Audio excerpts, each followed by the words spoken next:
여러분 안녕하십니까, 강신엽 변호사입니다. 포스코 ENC 지금 영업 정지된 거 아시죠? 스스로 영업을 중단한 겁니다. 어쩔 수 없이 영업 정지되기 전에, 면허가 취소되기 전에 공사를 멈췄습니다. 그런데 전국적으로 103곳 공사가 멈췄고, 문제는 말이죠, 입주 예정자들 발을 동동 구르고 있습니다. 협력사들, 하청업체들 발을 동동 구르고 있습니다. 금융권 비상 걸렸습니다. 9월부터 말이죠, 12,657가구가 순차 입주하도록 돼 있었습니다. 무려 12,657가구입니다. 생각해 보십시오. 4인 가구 하면 이 영향을 받는 사람들이 도대체 몇 명입니까?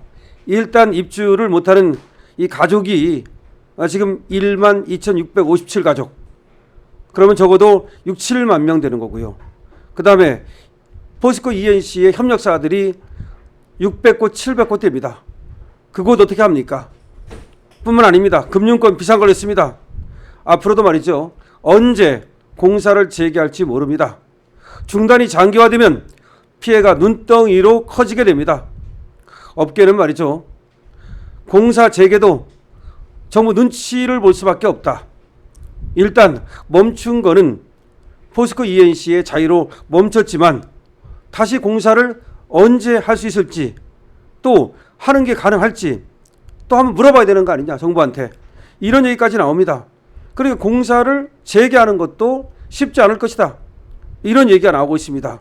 그러다 보니까 포스코 ENC가 시공하고 있는 아파트 가운데 오는 9월부터 내년 말까지 입주를 앞둔 단지가 1만 2천여 가구 이르는 것으로 파악이 됐고요.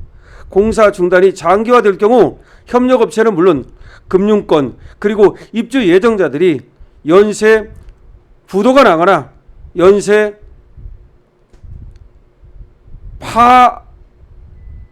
파산하거나 연쇄 피해가 우려되고 있습니다. 19일 파이낸셜 뉴스가 한국부동산은 아파트 입주 예정단지 자료를 분석한 결과 올해 9월부터 내년까지 입주 예정인 더샵 아파트, 이 더샵이 아주 유명해요. 명문 아파트입니다. 그런 더샵 아파트가 12개 단지 12,657가구로 조사가 됐습니다. 세부적으로 보면 올해에는 오는 10월 강원 한 곳, 11월 대구 한 곳, 12월 서울 한 곳 등 3개 단지 2천여 가구가 입주를 앞두고 있고요. 오는 10월이면 벌써 내일 모레 아닙니까? 다 됐습니다. 근데 다 된 밥에 코를 빠뜨린 겁니다. 내년에는 상반기까지 1월 경기 한 곳, 충북 한 곳, 2월 경남 한 곳, 5월 대구 한 곳, 서울 한 곳 등이 입주 예정입니다. 초대형 단지도 있습니다. 내년 1월 경기 광명시에서 뉴타운 사업을 통해서 조성되는 3,585가구, 이 대단지 아파트가 입주를 앞두고 있습니다. 얼마 안 남았습니다. 내년 1월입니다. 이게 뉴타운 사업인데요, 경기 광명시 총 3,585가구입니다. 엄청나죠? 이 대단지 아파트가 공사를 멈췄습니다.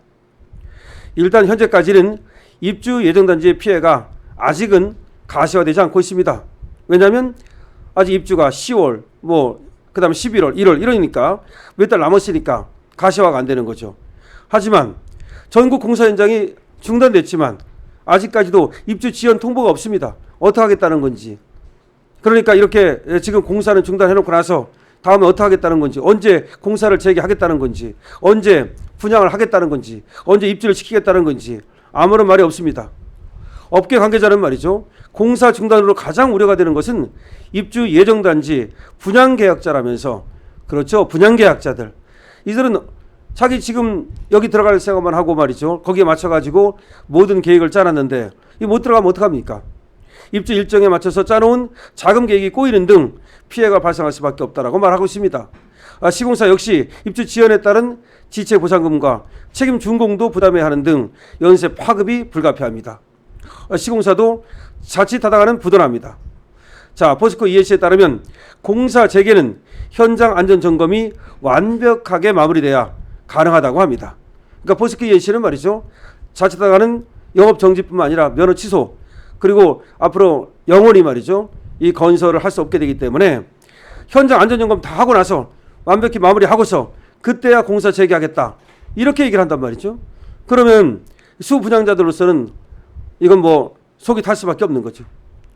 문제는 정부의 압박이 계속되고 있어서 안전점검을 마무리한다 하더라도 과연 시공사 판단으로 공사를 재개하는 것이 쉽지 않다는 거죠. 그러니까 안전진단과 안전점검도 시공사 판단으로 할 수밖에 없는데 시공사가 했어요. 해보니까 이 정도면 됐다. 그런데 그렇게 하다가 다시 사고가 나면 어떡할 겁니까? 그러니까 결국은 그 판단을 갖다가 시공사에서 못하고 결국 정부한테 이만하면 되겠습니까? 라고 물어야 되는데 그럼 정부는 또 어떻게 이만하면 되겠는지를 그걸 확인해 줄 수가 있습니까? 그러다 사고가 나면 누가 책임집니까? 그러니까 아무도 책임질 수 없는 거야. 그러니까 다시 말해서 이 정도 되면 됐다. 이거를 그 누구도 확인해 줄 수가 없어요. 그러면 포스코 ENC도 쉽게 공사를 재개할 수가 없어. 정부의 눈치를 볼 수밖에 없습니다. 자, 그럼 정부가 나서서 포스코 ENC에게 이만하면 됐으니까 공사를 빨리 재개하시오. 이래야 되는데 누가 하겠습니까? 지금 이재명이 저렇게 서슬퍼렇게 난리를 떨고 있는데 산업재해 일어나면 뭐 회사를 갖다 문 닫게 하겠다 이런 식인데 과연 그러면 누가 그 밑에 누가 장관이 하겠습니까? 차관이 하겠습니까? 누가 책임을 지고서 포스코 ENC의 이 건설을 속개하라고 말할 수가 있겠습니까? 정부는 말이죠. 포스코 ENC 현장 전수조사 결과를 토대로 이달 말 규제 수위를 결정할 계획이라는 건데 그러니까 규제 수위 다시 말해서 영업 정지를 시킬지 뭐 등등등등 면허를 취소할지 뭐 그런 얘기예요. 그런데 그거는 뭐 제재일 뿐이지 포스코 ENC를 공사를 재개하게 하고 그리고 또 앞으로 사고가 안 나게 하고 그런 건 또 다른 차원이란 말이죠. 그러니까 공사 재개는 아무리도 결국은 포스코 ENC로서는 정부 눈치를 볼 수밖에 없고 아무래도 오래 걸릴 수밖에 없다. 이런 얘기가 나옵니다. 지금 협력업체들의 고통도 커지고 있습니다. 포스코 ENC 반기 보고서에 따르면 올 상반기 외주비로 지급한 비용은 2조 2천억가량 되는데요. 등록 협력사만 2,100곳에 이르고 실제로 공사를 같이 한 그런 업체만도 600곳이 넘는답니다. 그럼 이런 협력업체들의 고통도 커질 수밖에 없는 것이죠. 자, 포스코 ENC가 건설 공사를 멈춤으로써 입주 예정자, 협력사, 금융권 모두가 초비상이 걸렸습니다. 그런데 문제는 언제 건설 공사를 속개할지를 알 수가 없습니다. 여러분 이에 대해서 어떻게 생각하십니까? 어떤 방법이 과연 건설 공사 현장에서의 사고를 줄이고 그리고 또 관련자들에게 피해를 줄이는 방법이라고 생각을 하십니까? 사실은 말이죠. 이번에 코레일에서 사고가 난 것처럼 아무리 노력을 한다 하더라도 사고를 막을 수 없는 부분이 있는데 사고를 막기 위해서 예방을 하고 안전교육을 하고 다 좋습니다만 제재 위주로 사고가 나면 면허를 취소시키겠다. 이런 거는 방법이 될 수 없다고 생각을 하는데요. 여러분들 어떻게 생각하십니까? 강신업 TV입니다.